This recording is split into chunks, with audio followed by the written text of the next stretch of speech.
The Rainbow Tower. Written by Alex Tymms.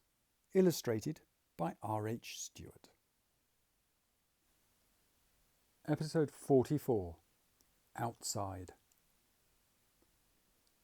They scrambled and slipped across the bridge. Hard on their heels came the mass, with Swenson at his head. "That's it!" he yelled with glee. "Keep running, make this more fun!" Time and again it slammed down as if deliberately toying with them. Beneath their feet the bridge bucked and shook at the impacts. "We need to get to the edge, to the new bone we grew," Jed yelled as they emerged from a cloud of dust and debris thrown up by yet another crash that missed them by a whisker. "But why?" Katie shouted as they scrabbled over a strange growth. "Because we need help and I can't speak to it from here." "Who?" she asked as they ducked sideways. "Not the tower. You can speak to the building." "Well, not exactly," Jed replied as another of Swenson's gleeful howls filled the air. They reached the smooth side, running along the edge of the deck. Behind them, the mass swarmed over and around the bridge, curling over the side as it pursued them. Swenson always at its head. Tendrils whipped in the air above Jed as he ran, his fingers lightly touching the bone. He reached out, trying to feel the tower, but he couldn't find it. Where was the frightened animal he'd felt earlier? It just wasn't there. Katie cried out. One of the tendrils was curled round her ankle. "I think I'm bored of this game," Swenson shouted. Jed jumped on top of the wall and leapt towards Katie as the mass pulled her over. Just behind him, another tendril slapped into the bone where he'd been standing only moments before. Jed slammed down onto the rope-like coil, stamping it with both feet against the deck. The tendril burst under the impact, sending foul-smelling waste in all directions.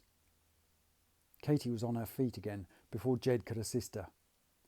"If it's going to help," she panted as they ran, "it needs to do it now." "I can't reach it," Jed said, the air around them thick with tendrils. "Try!" Katie yelled. Jed touched the bone again. "Well, enough is enough," Swenson said conversationally from above them. "It's been fun, but you really must be going." Then Jed found it. The feeling of calm and quiet took him completely by surprise. He was the panicked one, his heart banging against his chest with the adrenaline and exertion. The tower, in contrast, was almost serene. Jed went to make words in his head, falling over himself to explain that he couldn't make it go away, that he'd failed, that he was sorry, but the building stopped him. As he ran, he felt understanding flow up his hand. The tower knew what he had been trying to do. They both had the same aim, to protect the people inside, to let them live. Then suddenly he realised what the building was going to do. "No!" he cried out. "You can't!" Katie looked fearfully across as Swenson swooped down. The bridge was disintegrating beneath them, crushed by the power of the mass. "No!" Jed shouted as the bone was torn from his hand. Then he grabbed Katie. "Jump!" he shouted.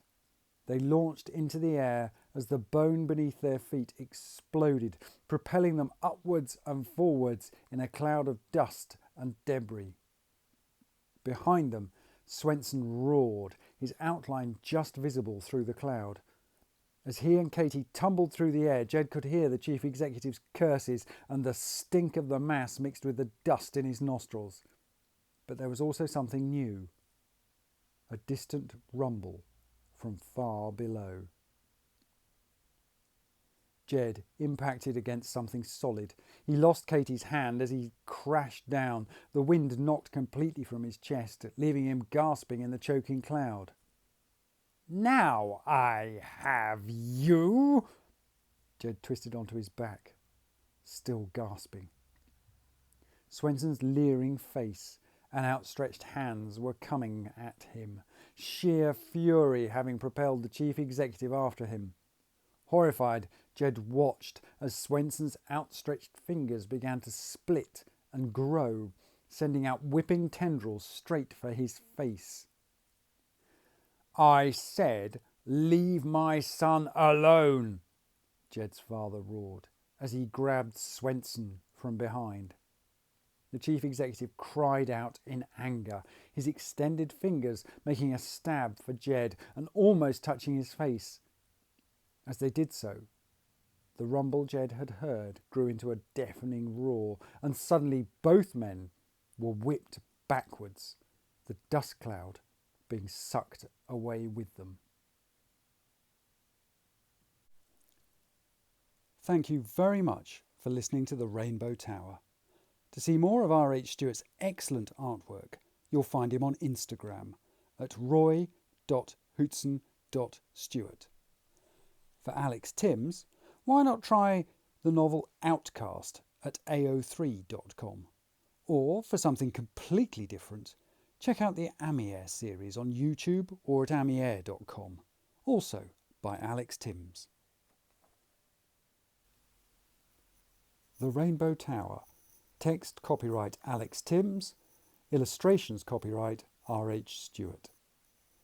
The right of Alex Tymms and R H Stewart to be identified as the author and illustrator of this work has been asserted in accordance with the Copyright Designs and Patents Act 1988.